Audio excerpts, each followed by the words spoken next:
എല്ലാ കൂട്ടുകാർക്കും നമ്മുടെ പുതിയൊരു വീഡിയോയിലേക്ക് സ്വാഗതം. ഇന്ന് വന്നിരിക്കുന്ന പുതിയൊരു AVR പരിചയപ്പെടുത്താനാണ്.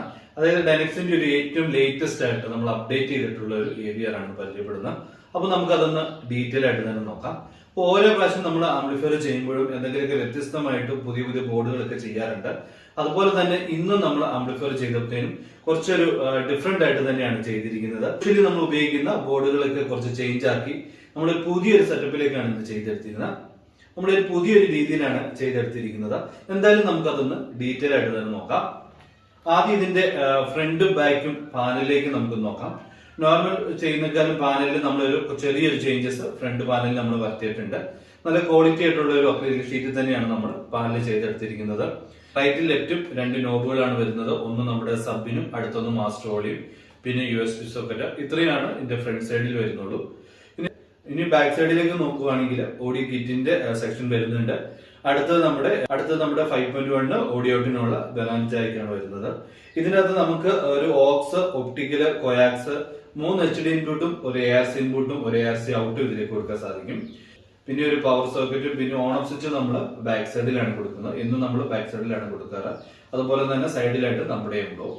ഇത് രണ്ടും ഫ്രണ്ടും ബാക്കും പാനൽ നമ്മൾ നല്ല ക്വാളിറ്റി ഉള്ള രീതിയിൽ തന്നെയാണ് ഇത് ചെയ്തെടുത്തിരിക്കുന്നത്. ഇനി ഇതിന്റെ ഇൻസൈഡ് നമ്മൾ എന്തൊക്കെയാണ് ഉപയോഗിച്ചിരിക്കുന്നത് നമുക്ക് നോക്കാം. ഇതിനകത്ത് ആദ്യം എടുത്തു പറയേണ്ടത് നമ്മൾ ഡിടെക്കിന്റെ ഒരു 5 ചാനൽ പുതിയൊരു ട്രാൻസിസ്റ്റർ ബോർഡാണ് എടുത്തിരിക്കുന്നത്. നമ്മൾ എന്നും ഉപയോഗിക്കുന്ന ബോർഡിനേക്കാളും കുറച്ചും കൂടെ ഒരു ഡിഫറെന്റ് ആയിട്ട് നല്ല ഹെവി ആയിട്ടുള്ള ഒരു ഹീറ്റ് സിങ്കിൽ ഡിടെക്കിന്റെ ഒരു പുതിയൊരു ബോർഡാണ്. നല്ലൊരു ഔട്ട്പുട്ട് നമുക്ക് ഈ ബോർഡിൽ നിന്ന് കിട്ടുന്നുണ്ട്. എന്തായാലും ഇതിന്റെ കൂടെ തന്നെ അതിന്റെ ടെസ്റ്റും വീഡിയോ ഇടാം, അപ്പൊ നിങ്ങൾക്ക് അത് മനസ്സിലാകും. അപ്പൊ ഈ ബോർഡ് വേണമെങ്കിൽ നമ്മുടെ അവൈലബിൾ ആണ്, ആവശ്യക്കാർക്ക് മേടിക്കാവുന്നതുള്ളൂ. നല്ല ഹൈ ക്വാളിറ്റി ആയിട്ടുള്ള അവരുടെ ഒരു പുതിയൊരു ട്രാൻസിസ്റ്റർ ബോർഡാണ്. ഇതിന്റെ എടുത്തു പറയേണ്ടത് ഹെവി ആയിട്ടുള്ള ഒരു ഹീറ്റ് സിങ്ക് ആണ്. രണ്ട് സൈഡിലേക്കും എയറെല്ലാം പോകാനൊക്കെ ഉള്ള ഒരു നല്ലൊരു ഹെവി ആയിട്ടുള്ള ഒരു ഹീറ്റ് സിങ്ക് ആണ് ഇതിന് കൊടുത്തിരിക്കുന്നത്.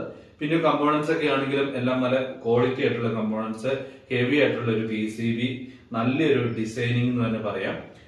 നല്ലൊരു ഡിസൈനിങ് ആണ് അവരുടെ ട്രാക്ക് എല്ലാം കൊടുത്തിരിക്കുന്നത്. അതുപോലെ തന്നെ ഇതിന്റെ കൂടെ തന്നെ പവർ സെക്ഷനും ഉണ്ട്. അതുകൊണ്ട് തന്നെ നമുക്കൊരു 27 ഒരു 8 തൊട്ട് ഒരു 12 ആംപിയർ ഉള്ള ഒരു ട്രാൻസ്ഫോമർ കൊടുത്താൽ നല്ല പെർഫോമൻസിൽ നമുക്കൊരു 100 വാട്ട്സ് ഔട്ട്പുട്ട് കിട്ടുന്ന രീതിയിലാണ് ഇത് ഡിസൈൻ ചെയ്തിരിക്കുന്നത്. പിന്നെ അവിടെ തന്നെയാണ് നമ്മളൊരു ഫാൻ കൺട്രോളും കൂടെ കൊടുത്തിട്ടുണ്ട്. അതായത് നമ്മുടെ ഹീറ്റ് ആകുന്നതനുസരിച്ച് ഫാന്റെ സ്പീഡ് കൂടുന്ന രീതിയിലാണ് ഇത് ഡിസൈൻ ചെയ്തിരിക്കുന്നത്. അടുത്ത സബിന് നമ്മൾ ഉപയോഗിച്ചിരിക്കുന്നത് കുമാർ ഓഡിയോസിന്റെ 2421 വേർഷൻ 2 എന്ന് പറയുന്ന പുതിയൊരു ബോർഡാണ്. ഇതിന് നല്ലൊരു പെർഫോമൻസ് നമുക്ക് കിട്ടുന്നുണ്ട്. അതായത് ഒരു 1300 1500 കൊടുത്താൽ പോലും നല്ലൊരു പെർഫോമൻസും നല്ലൊരു ഡീപ്പ് പഞ്ചും നമുക്ക് കിട്ടുന്നുണ്ട്. അതുകൊണ്ട് തന്നെയാണ് നമ്മൾ ആ ബോർഡ് ഈ പ്രാവശ്യം ചേഞ്ച് ചെയ്തിട്ടുണ്ട്.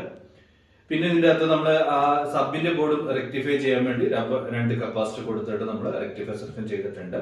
പിന്നെ നമ്മൾ എന്നും ഉപയോഗിക്കുന്ന സബ് ഫിൽറ്ററും അതുപോലെ തന്നെ സ്പീക്കർ പ്രൊട്ടക്ഷനും ആണ്. ഇത് രണ്ടും നമ്മൾ യൂഷ്വലി മാറാറില്ല. കാരണം അതിന്റെ ഒരു ക്വാളിറ്റി നമ്മൾ പല ബോർഡുകളിലൊന്നും ഈ 2 സ്പീക്കർ പ്രൊട്ടക്ഷനും അതുപോലെ തന്നെ സബ് ഫിൽറ്ററും നമ്മൾ പലപ്പോഴും ചേഞ്ച് ചെയ്യാറില്ല. നമ്മൾ ചെയ്യുന്ന എല്ലാ AVRലും അത് തന്നെയായിരിക്കും. കാരണം അതിന്റെ ക്വാളിറ്റി അത്രമാത്രം ഉണ്ട്. നല്ലൊരു ക്വാളിറ്റി ഉള്ള രീതി നമുക്ക് കിട്ടുന്നുണ്ട്. ബാക്കി നമ്മൾ പുതിയത് വരുന്നതനുസരിച്ച് നമ്മളത് ചേഞ്ച് ചെയ്ത് നോക്കാറുണ്ട്. പിന്നെ ഇതിന്റെ അകത്ത് നമ്മൾ എന്നും ഉപയോഗിക്കുന്ന റിമോട്ട് കിറ്റ് ആണ് ഉപയോഗിച്ചിരിക്കുന്നത്. അതായത് G-Starന്റെ കളർ ഡിസ്പ്ലേ നിങ്ങൾക്ക് എല്ലാവർക്കും അറിയാവുന്ന കിറ്റ് തന്നെയാണ്. അതിൽ പുതിയൊരു സോഫ്റ്റ്വെയർ ഒക്കെ അപ്ഡേറ്റ് ചെയ്തിട്ട് ഫോൾഡർ ഓപ്ഷൻസും ഒക്കെ എനേബിൾ ആക്കിയിട്ടുണ്ട്. എന്തായാലും നല്ലൊരു റിമോട്ട് കിറ്റ് തന്നെയാണ്. നമുക്ക് ചെയ്തു കൊടുത്തതിനൊന്നും കംപ്ലൈന്റ് കാര്യങ്ങളൊന്നും ഇല്ല. ഇപ്പൊ മാർക്കറ്റിൽ കിട്ടാവുന്ന DSP സപ്പോർട്ട് ചെയ്യുന്ന ഏറ്റവും നല്ല കിറ്റ് എന്ന് പറയാം. പിന്നെ നമ്മൾ എന്നും ചെയ്യുന്നേക്കാളും അറേഞ്ച്മെന്റ് ഒക്കെ നമ്മൾ കുറച്ചൊരു ഡിഫറെന്റ് ആയിട്ട് തന്നെ ചെയ്തിട്ടുണ്ട്. ഇതിന്റെ ട്രാൻസ്ഫോമർ നമ്മൾ ഇതിന്റെ സെന്ററിലാക്കിയിട്ടുണ്ട്. അതുകൊണ്ട് തന്നെ നമുക്ക് സൈഡിലേക്കൊക്കെ നല്ല ബോർഡൊക്കെ വെച്ചിട്ട് നന്നായിട്ട് തന്നെ നീറ്റായിട്ട് തന്നെ വയർ ചെയ്യാനൊക്കെ നമുക്ക് സാധിച്ചിട്ടുണ്ട്. ട്രാൻസ്ഫോമറിൽ നമ്മൾ 2 ടാപ്പിംഗ് ആണ് എടുത്തിരിക്കുന്നത്. ഒന്ന് നമ്മുടെ 5 ചാനലും അടുത്തൊരു സബിനും വേണ്ടി സെപ്പറേറ്റ് ആയിട്ട് എടുത്തിട്ടുണ്ട്. അതുപോലെ തന്നെ റിമോട്ട് കിറ്റിനും ഫാനെല്ലാം നമ്മൾ സെപ്പറേറ്റ് ടാപ്പിംഗ് ആണ് എടുത്തിരിക്കുന്നത്. പിന്നെ ഇതിന് 2 ബോർഡിനും വേണ്ടി 2 നമ്മൾ ഫാനും കൂടെ നമ്മൾ കൊടുത്തിട്ടുണ്ട്. അങ്ങനെ ഓവറോൾ നല്ല അടിപൊളിയായിട്ട് തന്നെ ചെയ്തെടുത്തിട്ടുണ്ട്. നല്ലൊരു പെർഫോമൻസ് തന്നെ നമ്മളിത് ടെസ്റ്റ് ചെയ്യുമ്പോൾ കിട്ടുന്നുണ്ട്.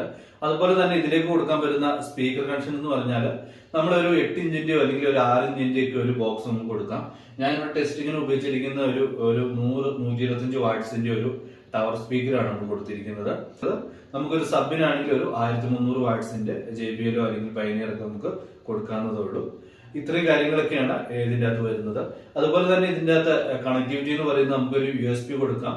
അതുപോലെ തന്നെ നമുക്ക് ഒപ്റ്റിക്കൽ വരുന്നുണ്ട്, കൊയാക്സ് വരുന്നുണ്ട്, 3 HDMI ഇൻപുട്ട് വരുന്നുണ്ട്, ഒരു ARC ഇൻപുട്ട് വരുന്നുണ്ട്, ARC ഔട്ടും വരുന്നുണ്ട്. അതായത് നമുക്കൊരു TVയാണോ അല്ലെങ്കിൽ ഒരു പ്രൊജക്ടർ ഒക്കെ ഉപയോഗിക്കുന്നവർക്കൊക്കെ ഇതുപോലത്തെ ഒരു ആംപ്ലിഫയർ, ഇതുപോലത്തെ ഒരു AVR കൊണ്ട് തന്നെ നമുക്ക് ഈസി ആയിട്ട് തന്നെ നമുക്ക് ഉപയോഗിക്കാവുന്നതുള്ളൂ. അപ്പൊ ഇതിന്റെ പ്രൈസ്, ബാക്കിയുള്ള ഡീറ്റെയിൽ ഒക്കെ ഞാൻ വീഡിയോയിൽ കൊടുക്കുന്നുണ്ട്.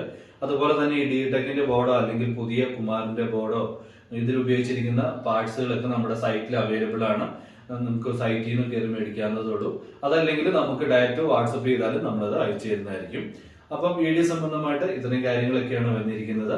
ഇതിന്റെ പ്രൈസ്, ബാക്കിയുള്ള ഡീറ്റെയിൽ ഒക്കെ ഞാൻ വീഡിയോയിൽ കൊടുക്കാം, നിങ്ങളത് ചെക്ക് ചെയ്യുക. അപ്പൊ അടുത്തൊരു പുതിയൊരു വീഡിയോയിൽ കാണുമ്പോഴേക്കും ഇറ്റ്സ് മീ സന്ദീപ്.